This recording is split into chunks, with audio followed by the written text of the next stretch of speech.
العلم هو النور الهادي والمفتاح لكل الخير من يرد الله به خيرا. بسم اللہ الرحمن الرحیم الحمد للہ رب العالمین الحمد للہ حمدا کثیرا طیبا مبارکا فیہ سبحان اللہ وبحمدہ عدد خلقہ ورضا نفسہ وزنۃ عرشہ ومداد کلماتہ وصلی اللہ وسلم علی نبینا محمد وعلی آلہ واصحابہ وبارک وسلم تسلیما کثیرا کثیرا. بسم اللہ الرحمن الرحیم. باب الاذانی، یہ باب احکام اذان کے بیان میں ہے.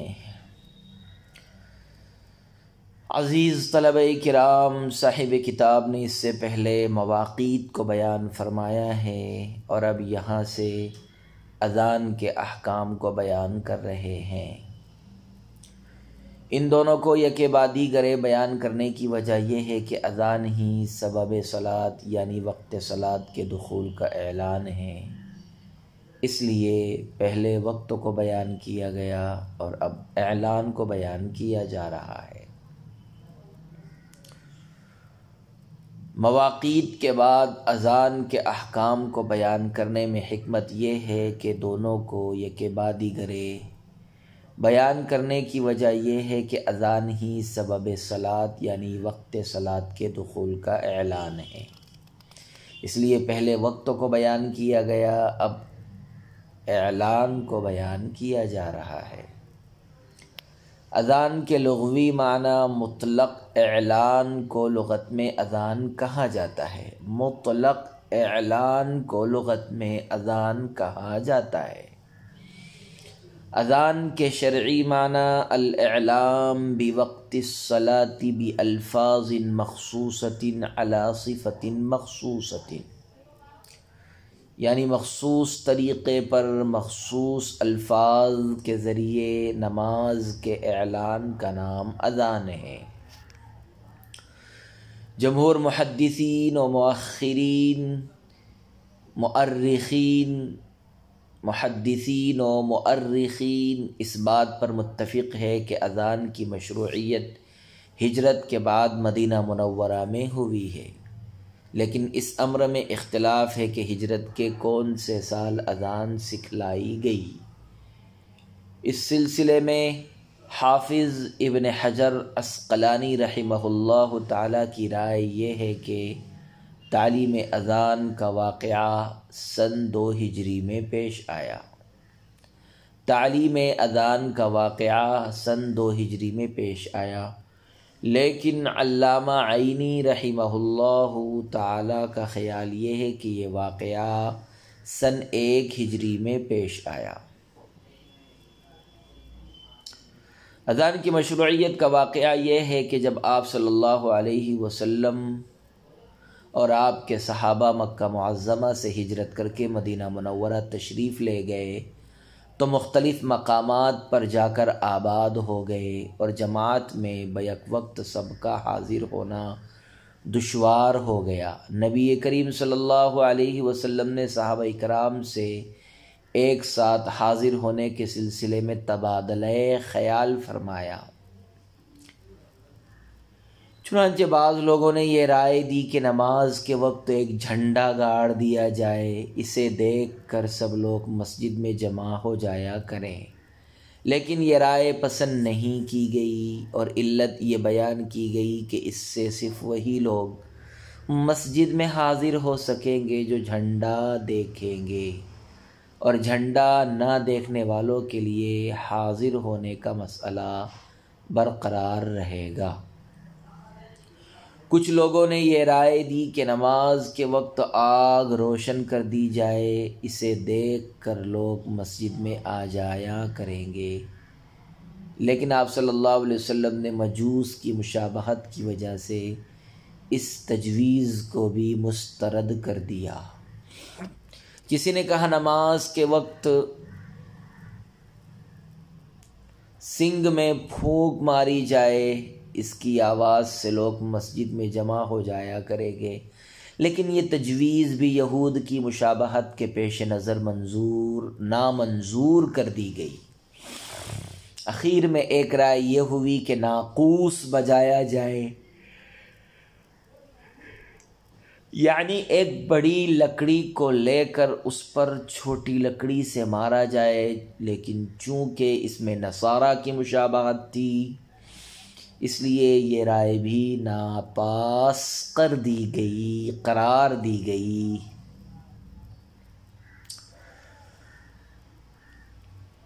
خلاصہ یہ کہ اس میٹنگ میں نماز کے وقت لوگوں کے جمع ہونے کے حوالے سے کوئی حتمی قرارداد منظور نہیں ہوئی یا نہیں ہو پائی، اور سب لوگ اپنے اپنے گھروں کو واپس چلے گئے۔ ہر ایک اس سلسلے میں حیران و سرگرداں تھا اور اس کوشش میں لگا ہوا تھا کہ جلد از جلد اس مسئلے کا کوئی حل سامنے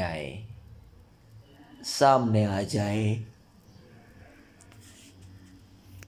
حضرت عبداللہ ابن زید ابن عبد ربیہ بھی اس میٹنگ میں موجود تھے اور انہیں اس سلسلے میں کچھ زیادہ ہی فکر تھی۔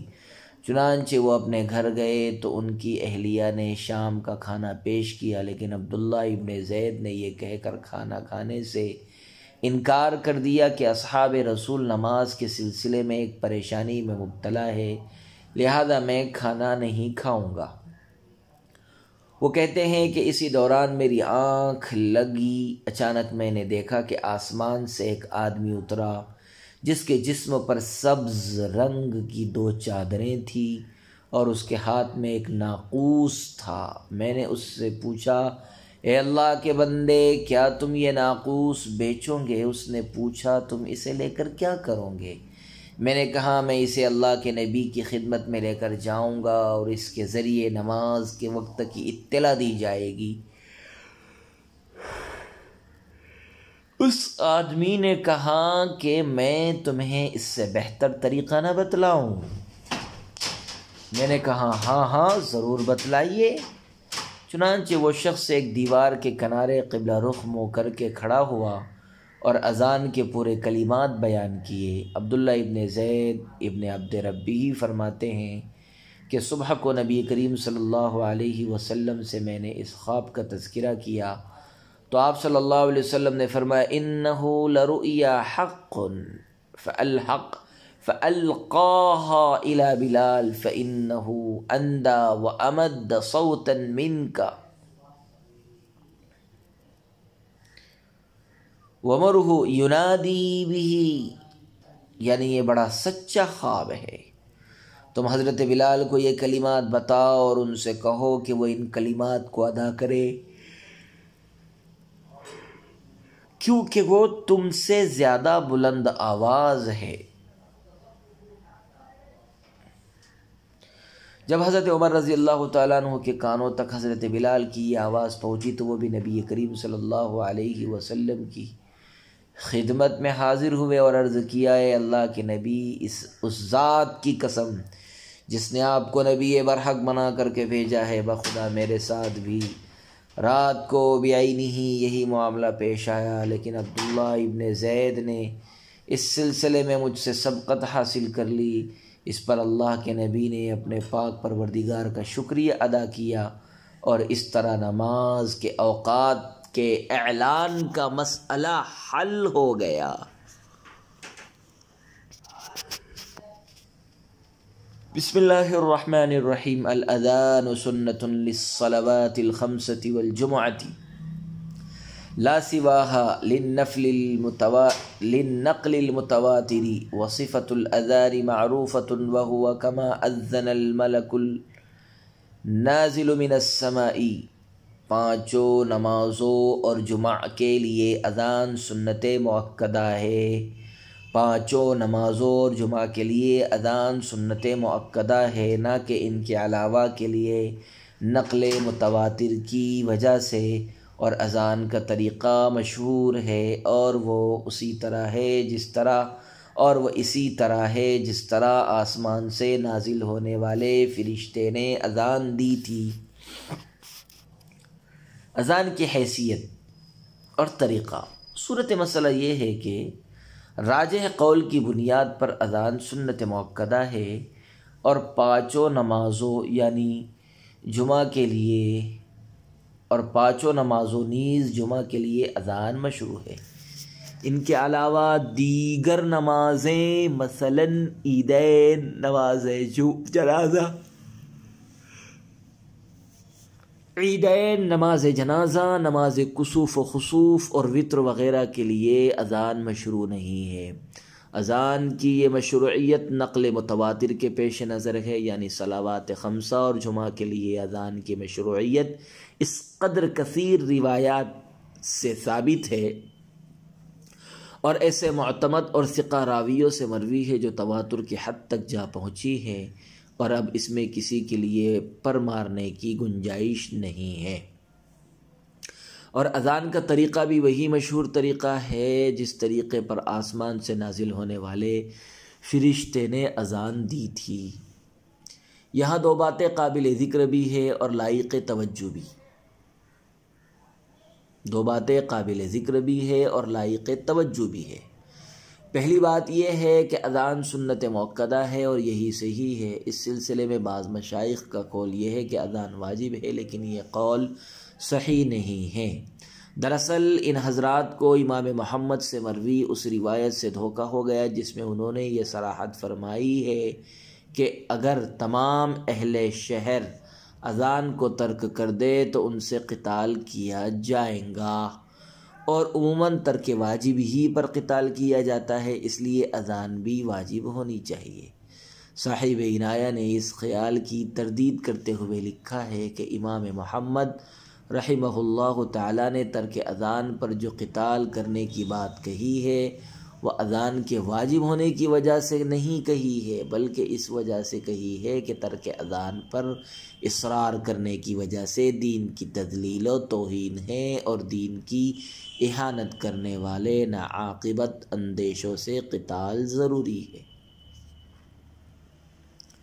دوسری بات یہ ہے کہ صاحب کتاب نے یہاں خاص طور پر جمعہ کا تذکرہ اس وہم کو دور کرنے کے لیے کیا ہے کہ جس طرح جمعہ کے لیے اذن عام، امام، شہر اور دیگر شرائط ضروری ہے اور جمعہ کے لیے اذان مشروع ہے، تو اسی طرح عیدین کے لیے بھی شرائط جمعہ ثابت ہے، لہذا ان میں بھی اذان ہونی چاہیے۔ دوسری بات یہ ہے کہ صاحب کتاب نے یہاں خاص طور پر جمعہ کا تذکرہ اس وہم کو دور کرنے کے لیے کیا ہے کہ جس طرح جمعہ کے لیے اذن عام، جس طرح جمعہ کے لیے اذن عام، امام، شہر اور دیگر شرائط ضروری ہے اور جمعہ کے لیے اذان مشروع ہے، تو اسی طرح عیدین کے لیے بھی تو شرائط جمعہ ثابت ہے، لہذا عیدین میں بھی اذان ہونی چاہیے۔ بات دراصل یہ ہے کہ جمعہ کے لیے دور نبوت سے ہی اذان مشروع ہے، جبکہ عیدین وغیرہ کے لیے اسی زمانے سے اذان ثابت نہیں ہے۔ چنانچہ جابر ابن سمورہ کا بیان ہے، صلیت مع رسول اللہ صلی اللہ علیہ وسلم العید غیر مرۃ ولا مرتین بغیر اذان ولا اقامت، یعنی میں نے بارہا آپ کے ساتھ اذان و اقامت کے بغیر عید کی نماز پڑھی ہے۔ اور اذان میں ترجیع ولا ترجیع فیہ، اور اذان میں ترجیع نہیں ہے، وهو ان يرجع فيرفع صوته بالشهادتين بعدما خفض بهما، وقال الشافعي رحمه الله تعالى فيه ذلك أبي محذورة أن النبي صلى الله عليه وسلم أمره بالترجيع، ولنا أنه لا ترجيع في المشاهير، وكان ما رواه تعليما فظنه ترجيعا۔ اذان میں ترجیح نہیں ہے، اور ترجیح یہ ہے کہ مؤذن کلمات اذان کو لوٹائے، وهو أن يرجع، کلمات اذان کو لوٹائے، چنانچہ شہادتین کو آہستہ آواز سے کہنے کے بعد بلند آواز سے کہے۔ حضرت امام شافعی فرماتے ہیں کہ اذان میں ترجیع ہے حضرت ابو محذورہ کی حدیث کی وجہ سے کہ آپ صلی اللہ علیہ وسلم نے انہیں ترجیح کا حکم دیا تھا۔ ہماری دلیل یہ ہے کہ مشہور روایات میں ترجیح نہیں ہے، اور وہ حدیث جس کو حضرت ابو محذورہ نے روایت کیا ہے اس میں اعادہ بطور تعلیم تھا، جسے انہوں نے ترجیح خیال کر لیا۔ اذان میں ترجیح کا بیان۔ صورت مسئلہ یہ ہے کہ ہمارے یہاں اذان میں ترجیح نہیں ہے۔ ترجیح کی تشریح یہ ہے کہ شہادتین یعنی اشہد ان لا الہ الا اللہ اور اشہد ان محمد رسول اللہ کو پہلے دو مرتبہ آہستہ آواز سے کہے۔ اشہد ان لا الہ الا اللہ اور اشہد ان محمد رسول اللہ کو پہلے دو مرتبہ آہستہ سے کہے، پھر بعد میں دو مرتبہ بلند آواز سے کہے، یہ ترجیح ہے۔ امام شافعی حضرت ابو محذورہ کی حدیث سے استدلال کرتے ہیں کہ آپ صلی اللہ علیہ وسلم نے انہیں اذان کی جو تعلیم دی تھی اس میں 4 مرتبہ شہادتین کا ذکر ہے، اور اسی کا نام ترجیح ہے، لہذا ترجیح ثابت ہے۔ ہماری دلیل یہ ہے کہ ثبوت اذان کے سلسلے میں جتنی بھی مشہور حدیثیں ہیں ان میں سے کسی میں بھی ترجیح کا تذکرہ نہیں ہے۔ صاحب فتح القدیر نے امام ابو داود کے حوالے سے حضرت ابن عمر کی یہ حدیث نقل کی ہے، انما کان الاذان علی عہد رسول اللہ صلی اللہ علیہ وسلم مرتين والاقامہ مرہ والاقامۃ مرة، یعنی آپ صلی اللہ علیہ وسلم کے زمانے میں اذان میں دو مرتبہ کلمات کہے جاتے تھے اور اقامت میں ایک مرتبہ۔ اس حدیث سے بھی ثابت ہو رہا ہے کہ اذان میں ترجیح نہیں ہے، کیونکہ ترجیح کے لیے شہادتین کا 4 مرتبہ کہنا ضروری ہے۔ حضرت ابو محذورہ کی وہ حدیث جس سے امام شافعی رحمۃ اللہ علیہ نے استدلال کیا ہے، اس کا ایک جواب تو یہ ہے کہ یہ حدیث ان کی اس حدیث سے معارض ہے جو صحیح سند کے ساتھ ابو داؤد شریف میں مروی ہے، اور اس میں صرف 2 مرتبہ شہادتین کا ذکر ہے۔ لہذا حضرت ابو محذورہ رضی اللہ عنہ کی دونوں حدیثوں میں تعارض ہو گیا، اور ضابطہ یہ ہے کہ اذا تعارض تساقطا، اس لیے اس حدیث سے تو استدلال ہی کرنا درست نہیں ہے۔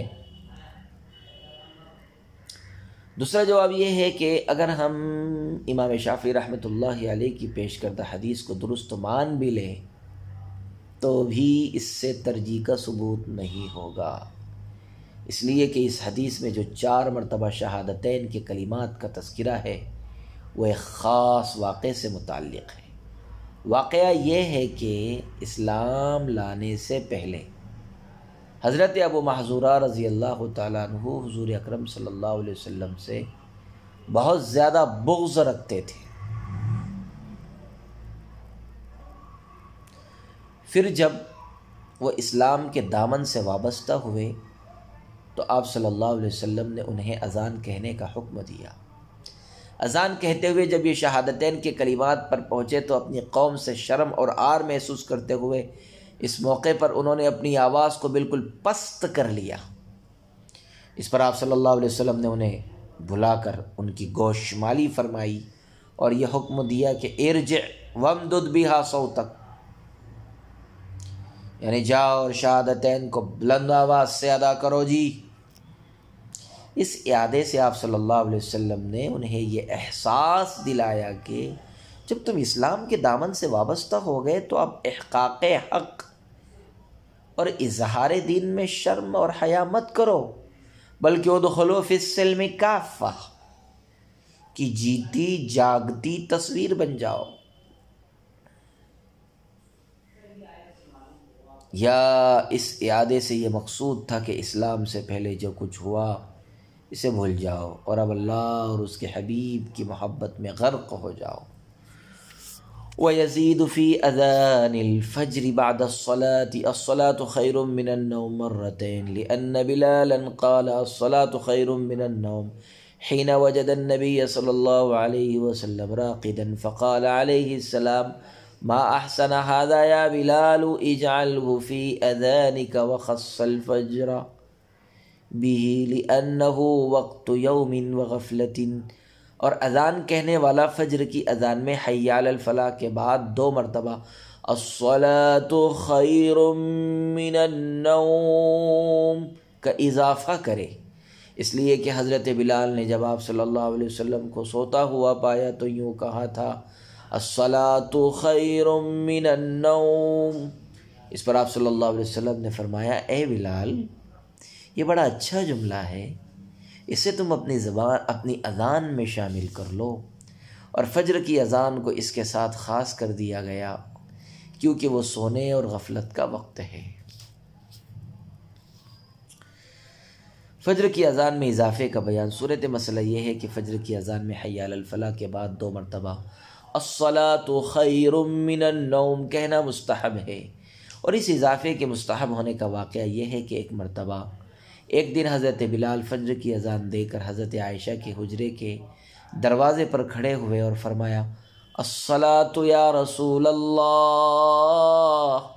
اس پر حضرت عائشہ رضی اللہ عنہا نے فرمایا الرسول نائم، یعنی آپ صلی اللہ علیہ وسلم محو خواب ہے۔ اس پر حضرت بلال نے فرمایا الصلاۃ خیر من النوم۔ جب آپ بیدار ہوئے تو حضرت عائشہ نے آپ کو یہ قصہ سنایا، آپ صلی اللہ علیہ وسلم نے اس کی تحسین فرمائی اور حضرت بلال کو یہ حکم دیا کہ اسے اپنی اذان میں شامل کر لیں۔ رہا یہ سوال کہ یہ زیادتی صرف اذان فجر کے ساتھ خاص کیوں ہے، تو اس کا جواب یہ ہے کہ فجر کا وقت سونے اور غفلت میں پڑے رہنے کا وقت ہے، اس لیے اسے اس وقت کے ساتھ خاص کیا گیا۔ اس کا ایک دوسرا جواب یہ بھی دیا جاتا ہے کہ بقول صاحب عنایہ الصلاۃ خیر من النوم کہنے کا واقعہ بھی چونکہ فجر ہی کے ساتھ پیش آیا تھا، اس وجہ سے بھی فجر کی اذان ہی اس اضافے کے الحاق کی زیادہ حقدار ہے۔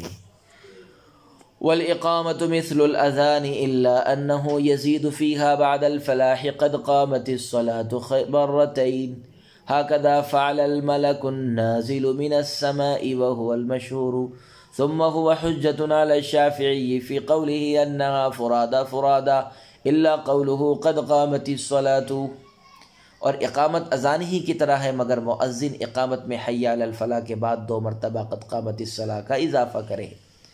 آسمان سے نازل ہونے والے فرشتے نے ایسا ہی کیا تھا اور یہی مشہور ہے۔ پھر یہ قد قامت الصلاۃ کے علاوہ باقی کلمات اقامت کو فرادا کہنے میں امام شافعی کے خلاف حجت ہے۔ فرماتے ہیں کہ جس طرح 2 مرتبہ اذان کے کلمات کہیں جاتے ہیں، اسی طرح 2 مرتبہ اقامت کے کلمات بھی کہیں جائیں گے۔ البتہ اقامت میں حی علی الفلاح کے بعد 2 مرتبہ قد قامت الصلاۃ کا اضافہ بھی کیا جائے گا۔ یہ حکم ہمارے یہاں ہے۔ اس حکم کی دلیل یہ ہے کہ اذان و اقامت کی تعلیم دینے والے فرشتے نے اسی طرح اقامت کہی تھی، لہذا ہمارے لیے اسی کے مطابق عمل کرنا ضروری ہے۔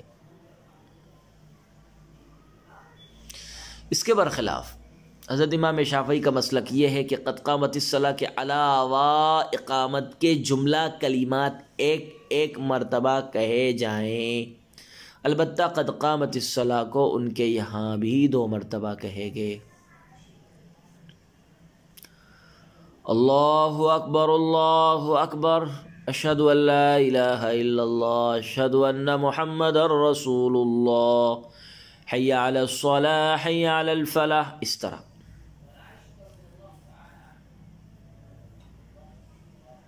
اقامت کے جملہ کلمات ایک مرتبہ کہے جائیں گے، البتہ قد قامت الصلاۃ کو ان کے یہاں بھی 2 مرتبہ کہے گے۔ حضرت امام شافعی کی دلیل حضرت انس بن مالک کی وہ حدیث ہے جس میں آپ صلی اللہ علیہ وسلم حضرت بلال سے کلمات اذان کو 2 مرتبہ کہنے اور اقامت کو ایک مرتبہ کہنے کا حکم دیا تھا۔ مگر ہماری طرف سے اس کا جواب یہ ہے کہ اذان اور اقامت کے سلسلے میں سب سے زیادہ معتبر اور مستند روایت آسمان سے نازل ہونے والے فرشتے کی ہے، اور چونکہ اس فرشتے نے اذان ہی کی طرح کلمات اقامت کو بھی 2 مرتبہ کہا تھا، اس لیے اس کا یہ فعل اس باب میں اصل الاصول ہوگا، اور اس کے علاوہ جتنے بھی الگ نظریات قائم ہوں گے ان سب کے خلاف حجت اور دلیل ہوگا۔ حضرت امام شافعی رحمۃ اللہ علیہ کی پیش کردہ روایت کا دوسرا جواب یہ ہے کہ آپ صلی اللہ علیہ وسلم کا حضرت انس سے کلمات اذان کو 2 مرتبہ اور کلمات اقامت کو 1 مرتبہ کہنا منقول ہے، وہ دراصل آواز پر محمول ہے۔ یعنی حضرت انس کی روایت کا مطلب یہ ہے کہ آپ صلی اللہ علیہ وسلم نے انہیں کلمات اذان میں ہر کلمے کو الگ الگ آواز سے ادا کرنے کا حکم دیا تھا، جبکہ اقامت کے دونوں کلموں کو ایک ہی آواز سے ادا کرنے کا حکم دیا تھا۔ اشہد ان لا الہ الا اللہ، اشہد ان لا الہ الا اللہ، اشہد ان محمد رسول اللہ، اشہد ان محمد رسول اللہ، حی علی الصلاۃ، حی علی الصلاۃ، حی علی الفلاح، حی علی الفلاح، اس طرح۔